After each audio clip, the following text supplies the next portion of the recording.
What's up, Teen Talk fam? It's your host, Deshaun B, here with. Miss KK? And the legendary Ajane Jacole. Thank you all for tuning into our show. We have a lot of interesting topics lined up today.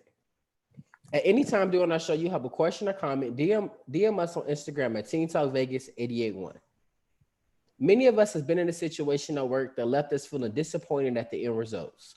We always tell the story of what the company did, but we never reflect on what we could have done better. Today, we'll be reflecting on the moments in our life we could have been a better employee. With that being said, Ajane, can you tell us about a time you could have been a better you at work? Um, I can honestly say, me being the age that I am, I've never worked anywhere where I've never I didn't want to be there, because I'm not going to do anything that I don't want to do. But I can definitely say managing my time more efficiently is something that I can work on, because when you enjoy what you do, time flies away. Man, it does. Kayla, what are your thoughts? What is a moment that you realized you could have been a better you at work? I feel like I could have been a better me at work in situations where I should have said something, but I decided to deal with it myself. Like, I feel like as employees, sometimes we feel like we got to take on all this responsibility and all these things ourselves, where it's like there are people put in front of us, like managers or supervisors, that we can talk to. If you're not snitching, you're not doing any of that. But sometimes you just got to let them know, so by the time something does pop off or something does happen, they understand that this is a reoccurring situation. So you don't have to explain yourself in full depth when something does end up happening.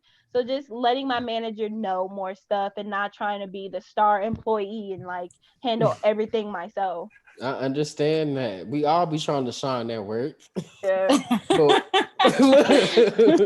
but one time I definitely feel like I could have been a better me at work is those moments when I don't seek clarity when needed. I feel like oftentimes our employers will tell us things and we won't necessarily understand or know how to do it, but we still won't ask for help. We still try to figure it out on our own and still try to be that self-independent employee we want to be, but sometimes that's not beneficial. So I just learned to start asking for help and stop acting like I know it all.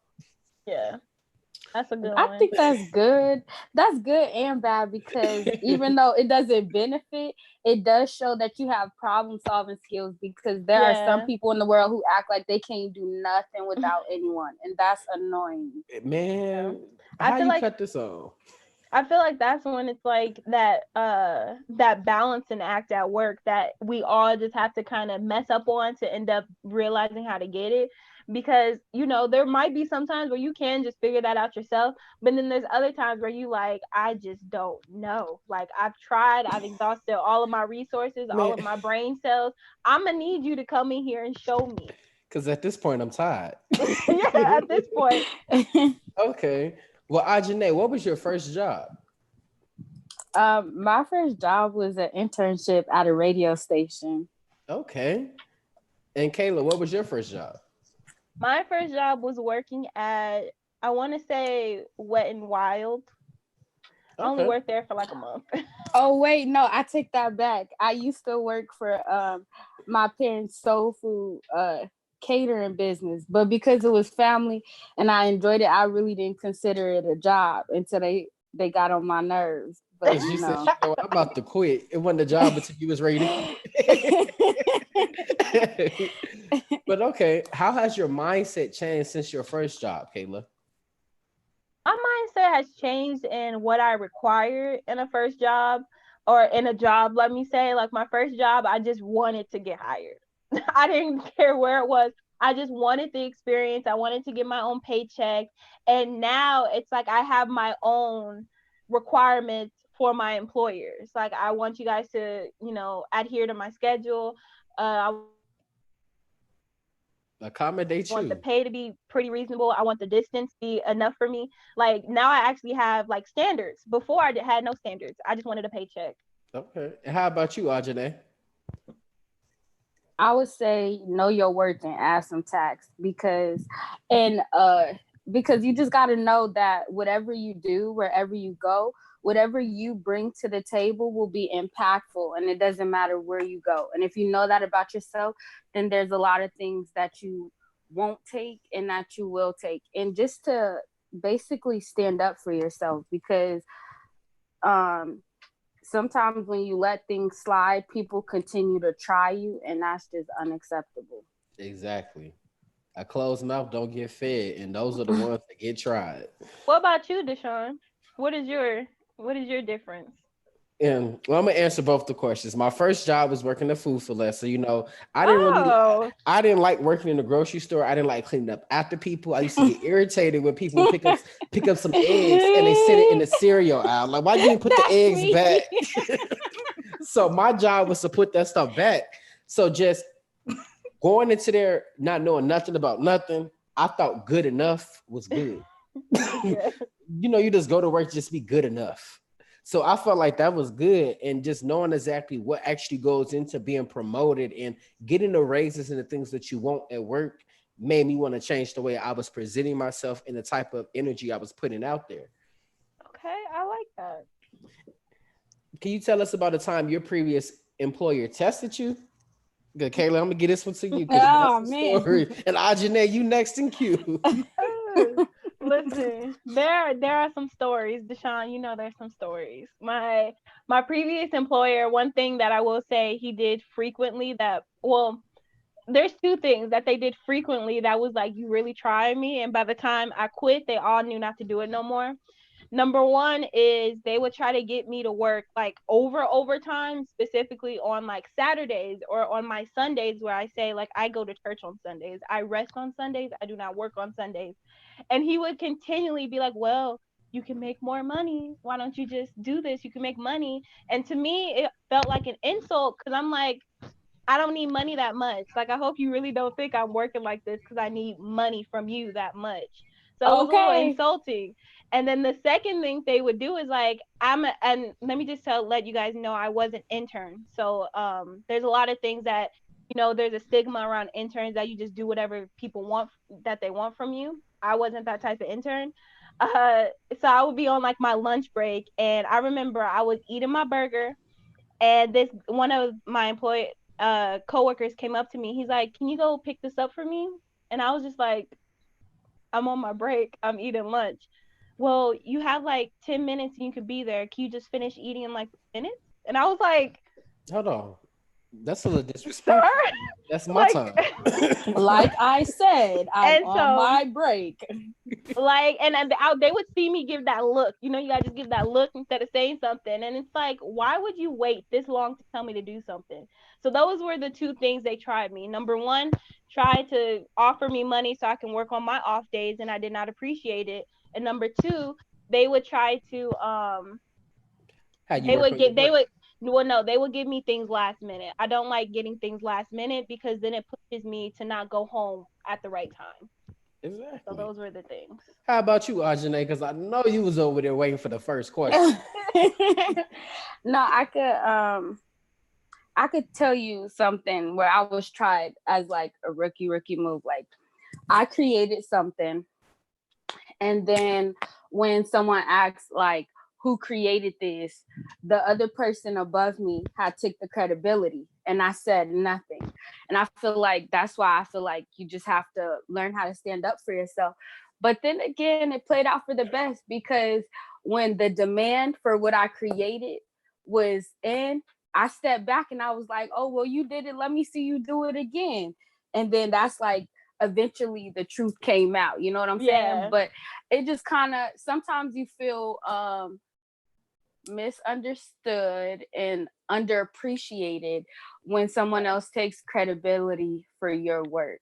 You just spoke home to me when you said unappreciated. That really just took me back to my McDonald's days, because I was a young manager at McDonald's, and just knowing and seeing how when you work under other people, because you're so young, they like to belittle you and they just assume that you can't do your job. And it always surprises them when you open up your mouth and say something. And I personally, I hated to always be that person that always have to bring something to somebody's attention. It makes it seem like you the problem starter. And at times it make you feel like, am I really starting this problem, or they just need to stop testing me? Yeah. And I think that goes back to like how we could have been better. Is like I said, when you are younger, I do feel like some older people, especially if they feel like you are a little bit of competition, whatever it may be, you do have to go up to higher people to give them like, hey, this person is messing with me. This person is not respecting me. So if something is, so when there is a situation and y'all might pop off, that they understand like, oh, she been told me that you was messing with her or him. So you need to stop that line. Yeah, exactly. And I think that's something that we all have learned, is that communication to our higher ups would have helped a lot in our situations. It really would have. And if we would have known exactly who to talk to. Because sometimes they'd be like, you need to talk to this person, and that person be in co-ops with the person that you don't, that you're trying to get in trouble. So you be like, why do y'all feel like employees feel like they can't talk to their supervisors and the people above them? I personally do feel like a lot of people have that feeling. Is because of what you see. If you always see your supervisor going behind somebody back talking about something that they just told them and in confidence, and hold on, come on, Kayla, help me with the word before I butcher it. I don't know what word you was trying to say, but I think I understand what you were trying to say. Confidential. Yeah, like confidential. I love to help. But I was gonna say, like, I know in my experience, it's because everyone is trying to get something. So it is kind of a game of like, have y'all ever seen, if y'all haven't seen Big Brother, it's kind of like Big Brother. Everybody is trying to get something. Everybody is working with other people. And for me, HR was more, his priorities were not to better the employee's experience. Let me just say that.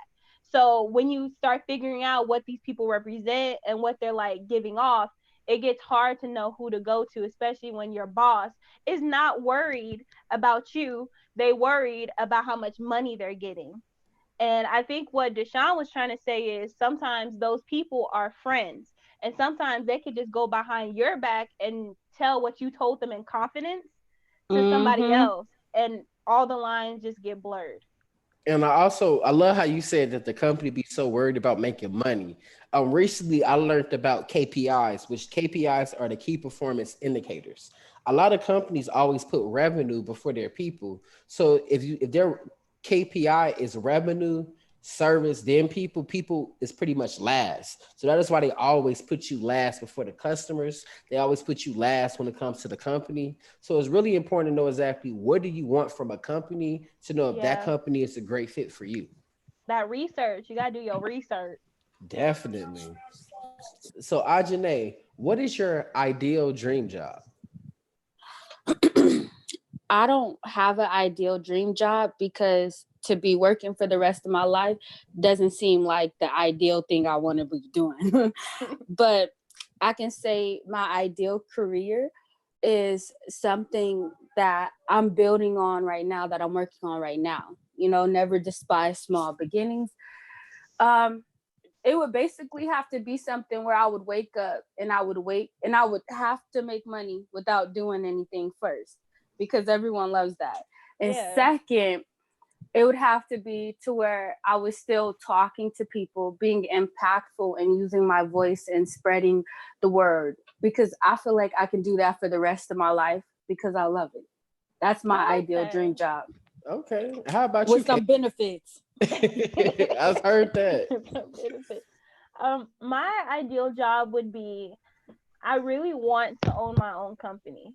Like, I'm about owning my own company, employing my own type of people, putting people on, and it would probably end up being a marketing company. I've been on this ideal job since high school, so I know it's just something that I really want to do. And I just enjoy helping people grow their money. Like, I'm trying to think of that word. What is that word called? Finances. Their finances, but like money for their family, if that makes sense. Generational wealth. Yes, I like helping people have their own generational wealth, because when you do start your own businesses, that's something your family can be proud of and your family can take from. And then I just like that. I love seeing entrepreneurs. I love helping them with their vision, making that vision happen. So owning my own marketing company would be my thing. I want to be that CEO. Okay, I love this. I love being Me in a too. room. I love the energy. Okay. Well, how important is education in your upcoming goals, Ajane?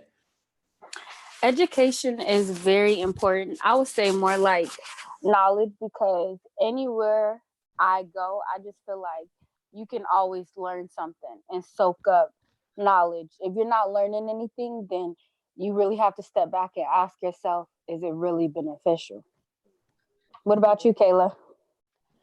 I would say knowledge and experience for my dream job kind of goes hand in hand, because of marketing and because everything has gone digital and who knows where everything is going to go in the future. Having that experience and having like sheets and spreadsheets you can show people like I did this really goes a long way. Even if you don't have that necessarily have that degree yet, they'll still hire you on because you have that proof that you know you can do it. So for me, knowledge is here. I still want to get that bachelor's degree, all of that. But for me, I feel like experience is on that same level. So I have to get experience and knowledge at the same time. Okay.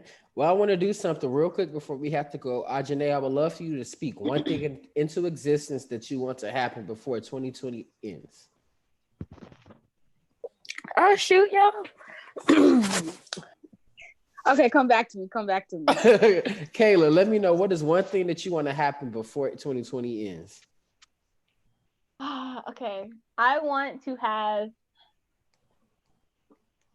500 to 1,000 subscribers before the end of 2020. Okay. I'm loving that. Speak that into existence. Yes. One thing I want to see happen, I'm trying to drive a Tesla before December opens. Oh, you I'm trying to just- get that Tesla? I'm Yo. I feel like God gonna make it happen. If you keep faith and you working towards it, it's gonna happen. So I'm gonna speak that into existence. Let me tell you the first model of the Tesla is like the best. I've driven like 3 different models of the Teslas because of my last job. That first one is good. I need to go test driving. But thank you all for tuning into this Teen Talk discussion. Be sure to follow us on Instagram at Teen Talk Vegas 881. And also check us out on teentalkvegas.com. Keep it locked for more Teen Talk after this.